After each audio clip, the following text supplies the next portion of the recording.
And Liverpool, the team that will never ever walk alone, has gone 4 points clear at the top of the table. I'm assuming it's 4 points, right? Yes, they've gone 4 points above Chelsea after Chelsea drew with Everton. Arsenal, of course, won yesterday, but it doesn't make a difference. Liverpool extend the league 6 points, and they have a game in hand.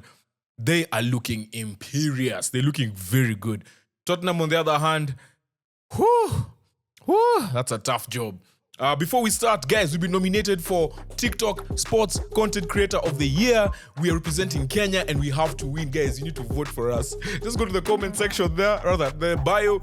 Just click on that link. There'll be activity.tiktok something. Click on it, go to Sports Creator and vote for us. You can vote every day and you can vote for as many categories as you want. There's other creators from Kenya, by the way, in other categories. But we're the ones representing Kenya in sports. And guys, we have to bring it home. No one is doing content like us and you guys enjoy our content. So we need to win. We need to win. Just like how Liverpool won today. They beat Tottenham in fine fashion, 6 goals. At some point, it felt like it was going to be 7-8. What Tottenham did well is that at least they scored 3 and reduced that goal difference at the top, because Liverpool, Arsenal, and Chelsea were tied on 18 before Liverpool played. After Chelsea had played, after Arsenal had played. So now Liverpool now moved to 21 plus 21, and goal difference is going to be key, guys. Goal difference is going to be very key at the top. So when you look at these teams, well, let me start with Tottenham. When you look at Tottenham, guys, there's problems everywhere. There's problems in defense. Romero van de Ven was not playing. Udogi didn't even start. He wasn't fit enough to come back for this game. So obviously he didn't play. But I think I want to say that Archie Gray played well to start off the game.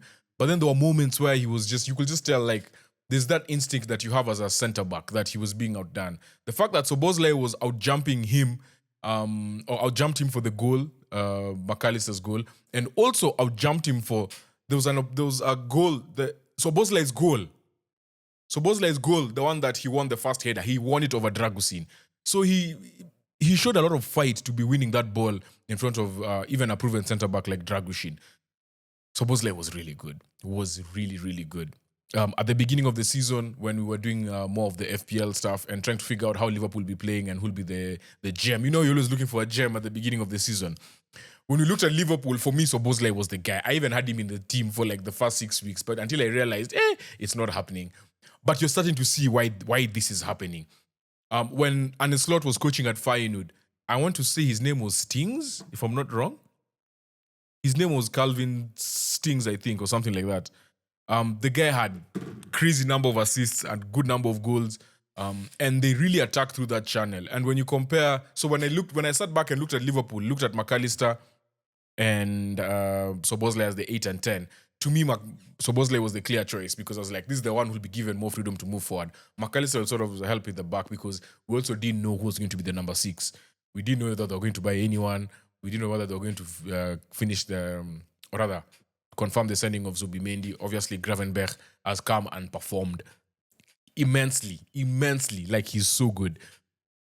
But Szoboszlai today, 2 assists.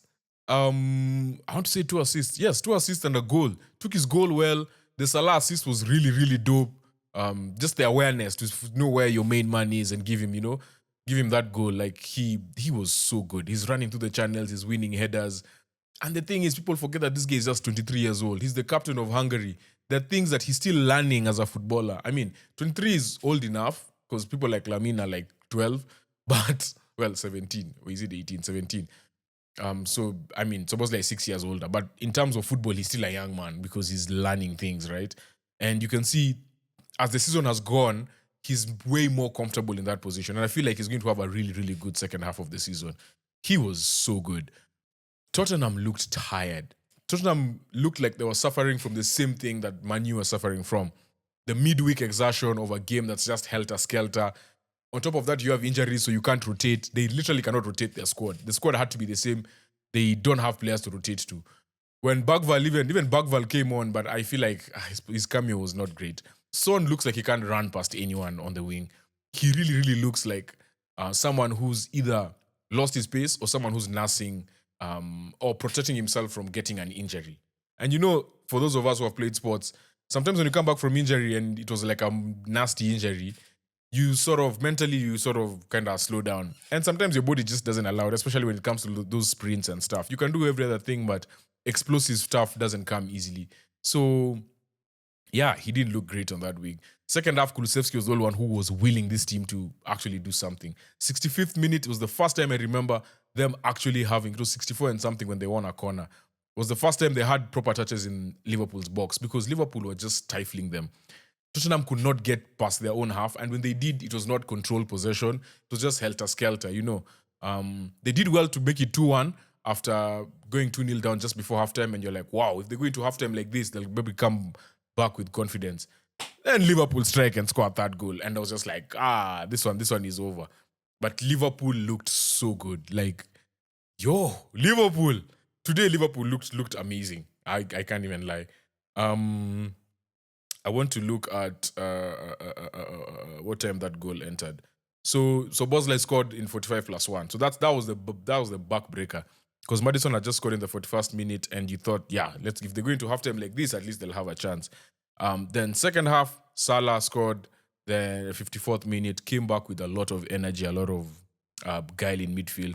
I feel like that change that Postecoglou made of bringing Brennan Johnson in and Bagwell, I want to say he could have made it earlier, but he made it in the 58th minute, so it's not really late. He didn't make it late, but also in this moment of the season, everyone is nursing their players. Like all coaches do not want players to get injured. So I sort of understand why the changes were coming then, because you can't look at this game in a vacuum. Once this game is over, they're playing again on 26th, and it's Christmas period, and then you're playing again in 3 days later. So coaches have to be to be aware of all these things that are happening and actually coach well. Then Kulu scored to make it 5-2. Solanke scored to make it 5-3 from a beautiful assist. And it almost felt like if Tottenham got the next goal after the 83rd minute, it was going to be a very, very interesting game. It was going to be 5-4. Sort of like the game we had at the White Hart Lane, Arsenal versus Tottenham, one of the best games ever in the Premier League. The goals were just flowing. Pires, Henry, I can't even remember. Was it Defoe? Defoe was there. Like, the game was just fire. But yeah, who is Luis Diaz? Salah gets the ball. That high line reminds me of Barcelona. That high line, like whenever I see it, I just get Barcelona PTSD. Yeah?